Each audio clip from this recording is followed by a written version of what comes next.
আসসালামু আলাইকুম দর্শক, আমার চ্যানেল ইউনিক রেসিপি বাই সোনিয়াতে আপনাদের সবাইকে ওয়েলকাম জানাচ্ছি। আজকে আমি আপনাদের সাথে শীতের একটি সবজি দিয়ে মজাদার ভর্তার রেসিপি শেয়ার করব। খুবই অল্প সময় এবং কম ঝামেলায় এত মজাদার একটি ভর্তা তৈরি করা যায়, ভিডিওটি না দেখলে আপনারা বুঝতে পারবেন না। এবং এই ভর্তাটি খেতে কিন্তু ভীষণই টেস্টি। আশা করছি আমার আজকের এই রেসিপির ভিডিওটি আপনাদের ভালো লাগবে। চলে যাচ্ছি মূল রেসিপিতে। প্রথমে পাতাকপির ভর্তা করার জন্য এখানে আমি কিছু পাতাকপি নিয়েছি, যেটাকে আমরা অনেকে বাঁধাকপিও বলে থাকি। পাতাকপিগুলোকে আমি এমন কুচি করে কেটে নিয়েছি। চেষ্টা করবেন একটু কুচি করে কেটে নিতে, এতে তাড়াতাড়ি সিদ্ধও হবে এবং ভর্তাটা দেখতেও সুন্দর লাগবে। আমি আমার সাধ্যমতো যতটুকু পারি ততটুকু কুচি করে কেটে নেওয়ার চেষ্টা করেছি। এখানে প্রায় 4 থেকে 5 কাপের মতো কুচি করে নেওয়া বাঁধাকপি আছে। এখন এই পাতাকপিগুলোকে আমি একটি প্যানে দিয়ে দিচ্ছি এবং অ্যাড করে দিচ্ছি সামান্য পরিমাণে লবণ। অবশ্যই এখানে বুঝে লবণটা অ্যাড করবেন, একবারে বেশি লবণ দিতে যাবেন না,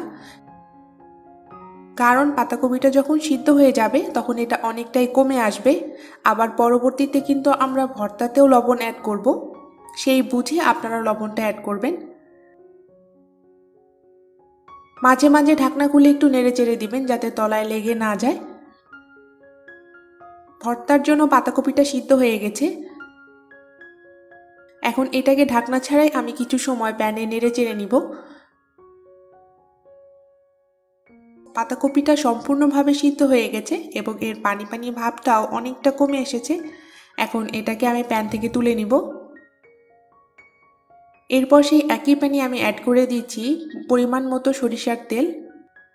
ঝালটা সম্পূর্ণ আপনাদের পছন্দ মতো, আপনারা যে যেমন ঝাল খেতে পছন্দ করেন সেইভাবে আপনারা মরিচটা অ্যাড করে দিবেন। মরিচটা ভেজে নেওয়া হয়ে গেলে আমি প্যান থেকে তুলে নিচ্ছি। এরপর সেই একই প্যানে অ্যাড করে দিচ্ছি 3 টুকরো রসুন এবং হাফ কাপ পরিমাণ পেঁয়াজ কুচি।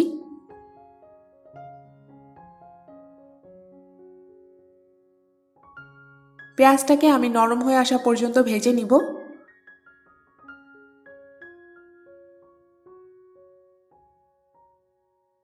দেখতেই পাচ্ছেন পেঁয়াজে যখন এমন ক্যারামেলাইজড কালার চলে আসবে তখন এটাকে আমি প্যান থেকে তুলে নিব।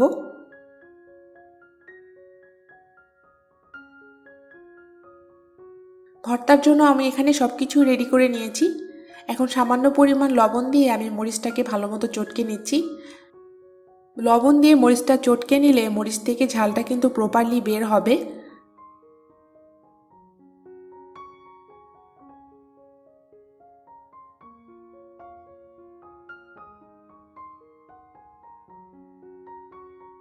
সবকিছু একত্রে ভালো করে মিশিয়ে নিচ্ছি।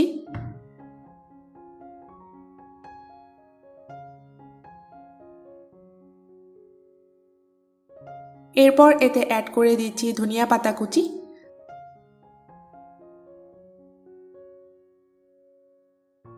অ্যাড করে দিচ্ছি আরও সামান্য পরিমাণ সরিষার তেল।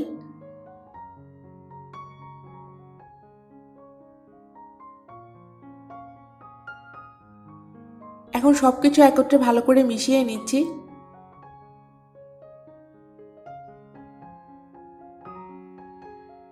ভর্তাটা খাওয়ার জন্য একদমই রেডি। এখন এটাকে আমি একটা সার্ভিং ডিশে সার্ভ করে নিব।